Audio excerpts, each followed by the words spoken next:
So you have a farmer here who makes a living selling things to the market.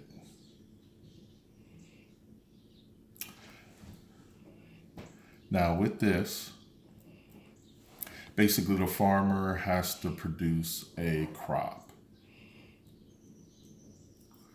So the farmer knows that even though they've been in business for however long, that they're not necessarily going to use all their money in this endeavor because if the crops fail, then they've lost all their money.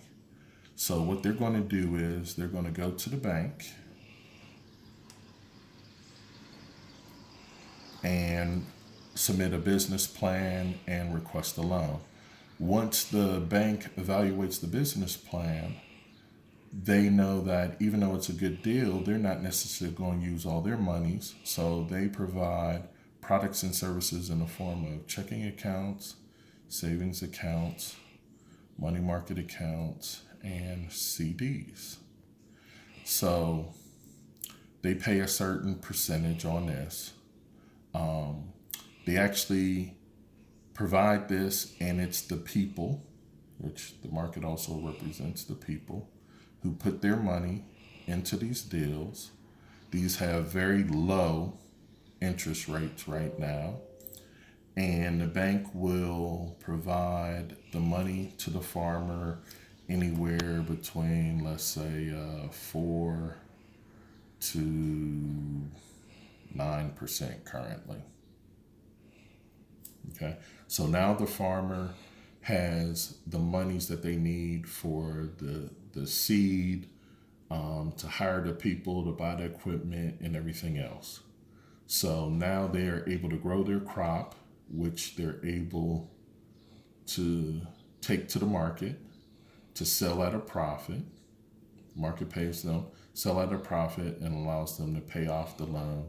And the bank takes their cut, and they're paying people here. We're currently, you're lucky if you're getting 1% on most of these accounts, unless you got serious money.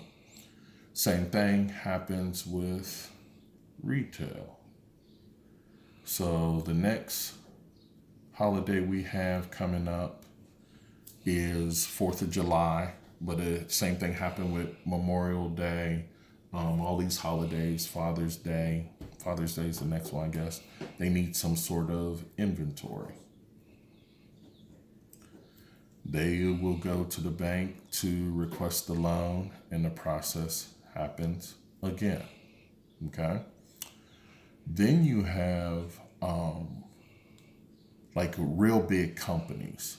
Real big companies, let's say, for example, Apple.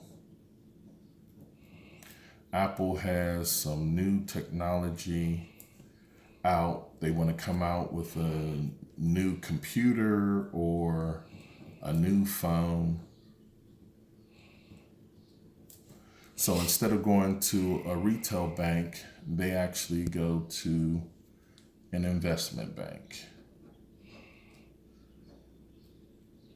There was a time where there was a lot of these. There are not as many anymore.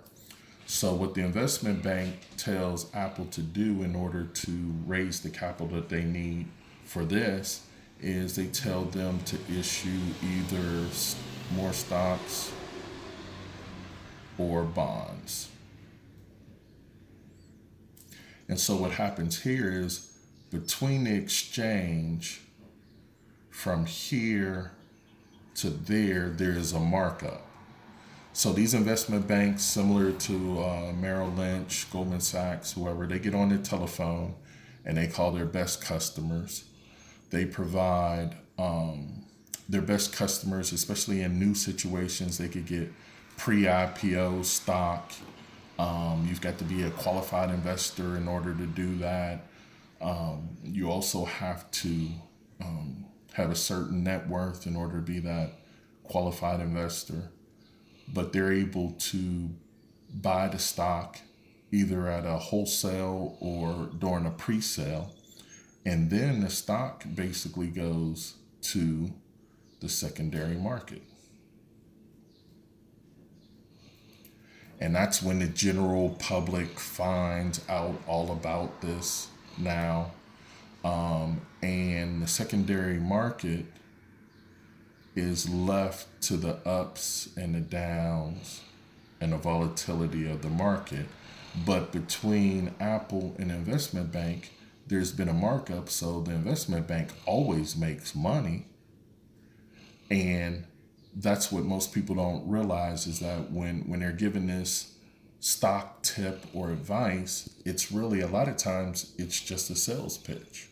Okay? So, and I forgot some things here.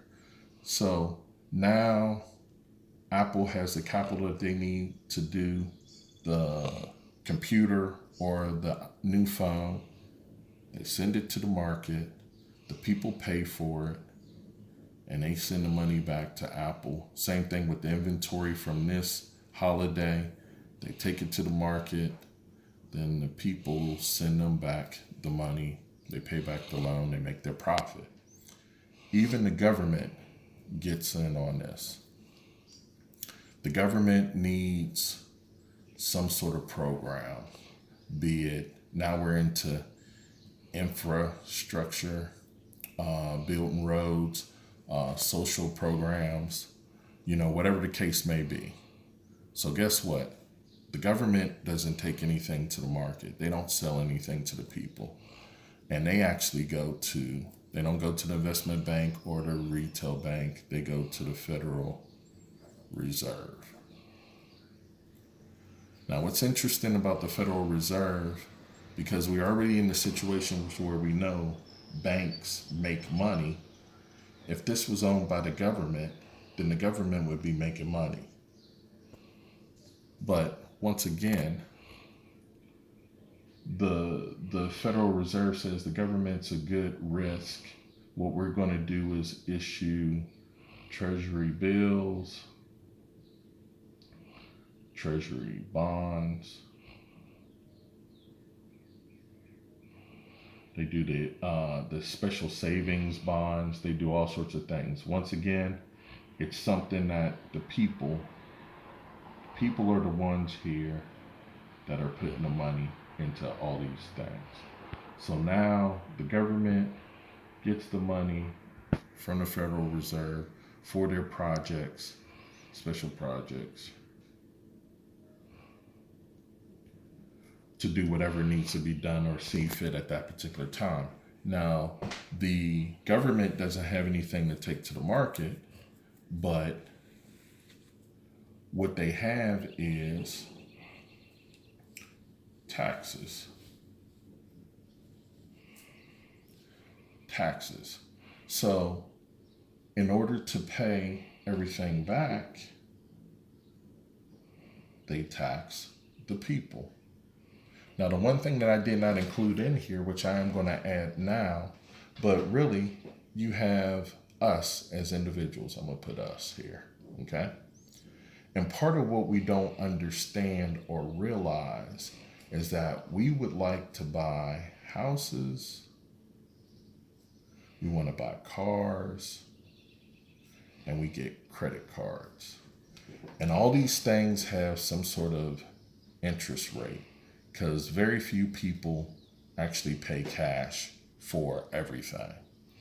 And so in the situation, especially going back to the retail bank, these things normally have a higher interest rate than what your money is making in the bank through the products and services. And so all we have is our labor to pay that back in most cases. So you're in a situation where if there's any sort of interruption in your labor, or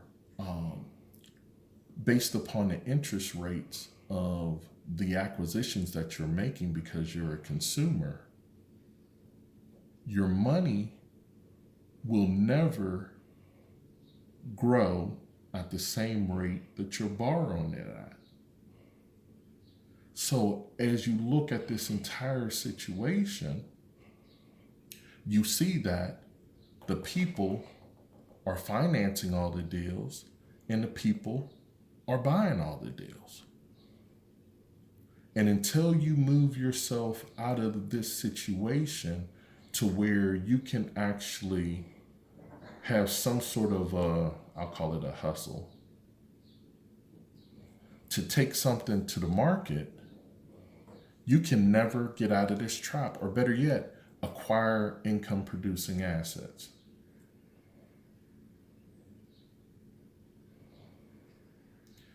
These are the only two ways that you can break out of this cycle. So this is the reason why people are coming to this country. They're not just coming to this country in order to vote. They're coming to this country to provide and capture a part of the dream of being able to provide something to the market and to the people. And that's why a lot of them come over here and they open up small businesses. They start off small, but then they continue to grow. And when I saw all this for the first time, there was just something that kind of clicked in my head. And I was like, I'm going to always have something like this going on, no matter how successful or unsuccessful it may be, because number one, it has a huge impact on this. When you have some sort of small business, be it home-based or be it not home-based, and then also you had an opportunity to take something to the people. And when you realize, when you start playing with the numbers, it doesn't take a whole lot of people when you consider that there's over 300 million people in this country. And in order to make it, you could have, depending upon your product or service, you could have as few as 100 steady customers, or 1,000 customers. And 1,000 out of 300 million is not much at all. But I just wanted to share that with you today. Hope it's been a blessing to you, because it was to me. I know I was kind of all over the place, but you get the gist of what's going on. Peace.